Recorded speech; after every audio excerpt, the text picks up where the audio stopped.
خان صاحب نے جیل میں جو بات چیت کی ہے، انہوں نے کہا ہے کہ تحریک کے لیے تیار رہیں اور اسٹریٹ موومنٹ انہوں نے کہا کہ تیار ہے، پارٹی تیار ہے، جلد سڑکوں پر آنے کا اعلان کریں گے۔ کیا تحریک انصاف کچھ کوئی نئی تحریک شروع کرنے جا رہی ہے؟ جو حالات ہیں اس وقت، اس میں کوئی جب کوئی راستہ نہیں مل رہا ہوگا تو پھر کسی کے پاس کیا راستہ، پھر وہ اس کے پاس چوائسز تو آپ نے محدود کر دی نا۔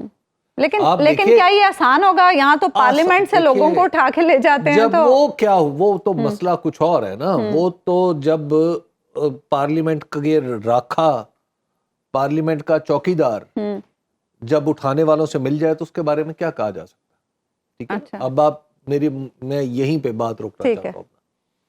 دیکھیے، جو تحریک ہے، ایک تو یہ ہے کہ وہ اس طرح ارینجمنٹ سے نہیں چلتی، نہ وہ ارینجمنٹ سے رکتی ہے۔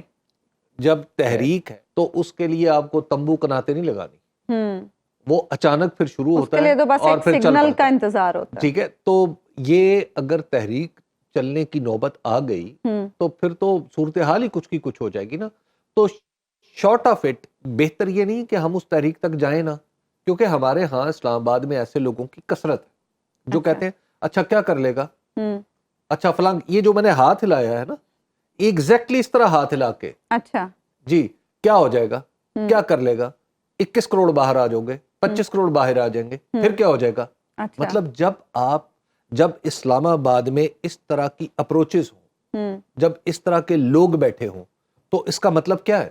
اس کا مطلب یہ ہے کہ پھر تو تحریک وہ کوئی کہے کہ چلے یا نہ چلے، وہ تو پھر چلنا ہی چلنا ہے۔ مسئلہ یہ ہے کہ آپ وہاں پہ راستہ نہیں دے رہے۔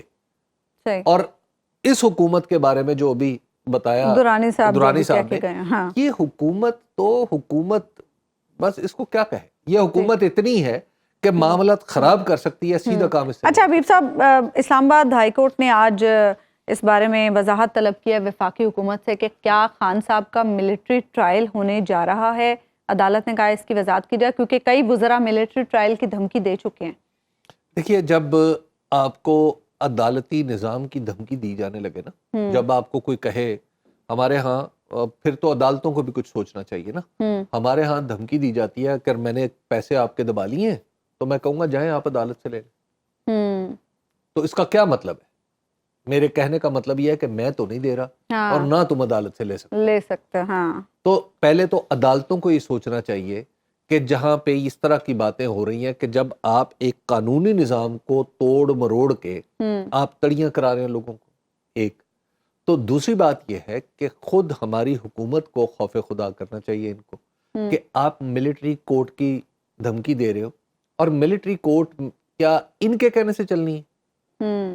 پہلے تو یہ ذرا تصور کریں نا، کیا ملٹری کورٹ سول گورنمنٹ کے کہنے پہ چلتی ہے؟ لگ تو ایسے ہی رہا ہے ان کے مطلب جو انداز ہیں۔ یہ کس کے بارے میں بتا رہے ہیں کہ ملٹری کورٹ؟ بھائی فوج کا اپنا ایک سسٹم ہے، اس سسٹم کے اندر ملٹری کورٹ ہوتی ہے اور ملٹری کورٹ چلتی ہے اور وہ کام کرتی ہے۔ بات یہ ہے کہ سول گورنمنٹ کب سے ملٹری کورٹ کی خبر دیا کرے گی؟ سول کورٹ کب بتایا کرے گی کہ فلاں کا ٹرائل ملٹری کورٹ میں ہوگا؟ سول گورنمنٹ بتائے گی کہ فلاں کا ٹرائل ملٹری کورٹ میں ہوگا اور فلاں کا نہیں ہوگا؟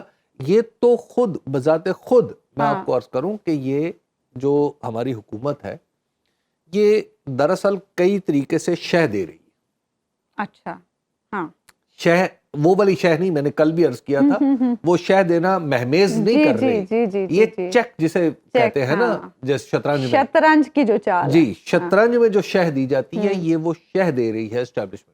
اچھا، ٹھیک جی، یہ چیک کر رہی ہے۔ ٹھیک ہے، ٹھیک ہے حبیب صاحب، مولانا نے جو آج ایک اصولی پوزیشن لی ہے اسمبلی میں، برقرار ہے کہ یہ پوزیشن؟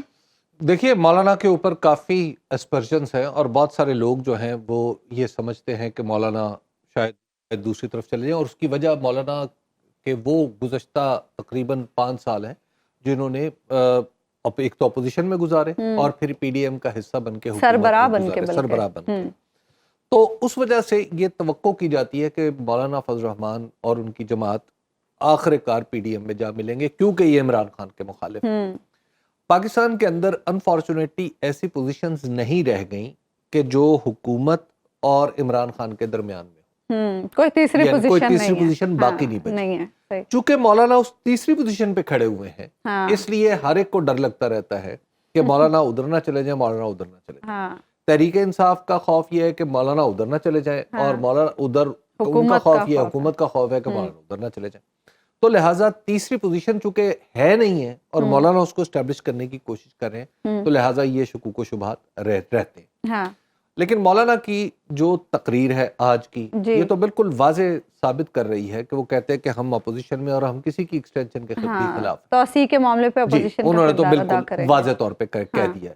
اور جو ان کی تجویز ہے وہ بھی اگلے چیف جسٹس کے لیے ہے جی کہ اگر آپ نے ترمیم ہی کرنی ہے ہاں تو آپ ایسا کریں نا، اگلے آئندہ سے جو چیف جسٹسز آئیں ان کے بارے میں دیکھ لیں، تو پھر آئین میں ترمیم کر کے پھر بات کریں کہ وہ کیا ہو سکتی ہے. تو اور اس میں انہوں نے کہا کہ 19ویں ترمیم کو بھی انڈو کر دیں. جی اب یہ جو صورتحال ہے، اس کو آگے بڑھتے ہوئے یہ کہنا کہ مولانا ان کی طرف چلے جائیں گے، یہ بہت مشکل ہے، بلکہ ناممکن ہے. نمبر 1، اچھا حکومت کے اندر ایسے لوگ موجود ہیں جو یہ دعویٰ کر رہے ہیں کہ مولانا ہمارے ساتھ آ جائیں گے. اچھا، یہ دعویٰ کو مہینے 2 مہینے سے جاری ہے، جی اور مہینے 2 مہینے سے ہی ہم ہر روز سنتے ہیں کہ آئینی ترمیم آئی لیکن نہیں آتی. تو اب بھی دعووں کی حد تک تو یہ ہے کہ حکومت یہ کہہ رہی ہے کہ جناب ہمارے ساتھ تو نمبر پورے ہیں، ہم تو یہ کر لیں گے، ہم تو وہ کر لیں گے. لیکن مجھے ایسا لگتا ہے کہ اب شاید حکومت کے پاس جو بازو مروڑ کے اگر کچھ ہو جائے تو ہو جائے، سیدھے سباؤ تو مجھے ترمیم ہوتی ہوئی نظر نہیں. ابھی کل ہی ایک دعویٰ سامنے آیا ہے کہ نمبر پورے ہو گئے ہیں حکومت کے پاس، صرف سینٹ میں کچھ نمبرز کم ہیں. مولانا کی پوزیشن دیکھ کے سمجھ میں نہیں آ رہا کہ کیسے نمبرز پورے ہو گئے ہیں. کیا ایسا تو نہیں ہے کہ تحریک انصاف کے کچھ آزاد جو ہیں امیدوار جو ابھی تحریک انصاف کے آزاد ہوں یا نہ ہوں، کیونکہ پیچھے کچھ خبریں ایسی آئی تھی کہ شاید ان لوگوں سے بھی رابطے ہو رہے ہیں. مسئلہ یہ ہے کہ ایک تو اس ترمیم کی اخلاقی ساکھ ہی کوئی نہیں کہ کرنے والے کون ہوں گے. فارم 47 والے، مطلب آپ ذرا دیکھیں اس میں راولپنڈی اور اسلام آباد کے لوگ ووٹ دیں گے، ایم این ایز، اس میں خواجہ آصف صاحب ووٹ دیں گے، اس میں نواز شریف صاحب ووٹ دیں گے. ذرا آپ تصور کریں نا، یہ بھی گنے ہوئے ہیں نا، ان لوگوں کو بھی گنا ہوا ہے نا. جب یہ لوگ ووٹ دیں گے تو اس ترمیم کی حیثیت کیا رہ جائے گی؟ اس ترمیم کی حیثیت زیادہ سے زیادہ وہ ہوگی جو ضیاء الحق کی 8ویں ترمیم. ابھی صاحب یہ اخلاقی اور یہ باتیں تو آپ کرتے ہیں نا، حکومت ان چیزوں کو تھوڑی بادر کر رہی ہے. حکومت ان چیزوں کو نہ مانے، لیکن الٹیمیٹلی اخلاقی پرنسپل جیت جاتا ہے. اور مجھے لگتا ہے کہ اب اخلاقی پرنسپل کی فتح میں کچھ زیادہ دیر باقی ہے نہیں. اللہ کرے ایسا ہی ہو.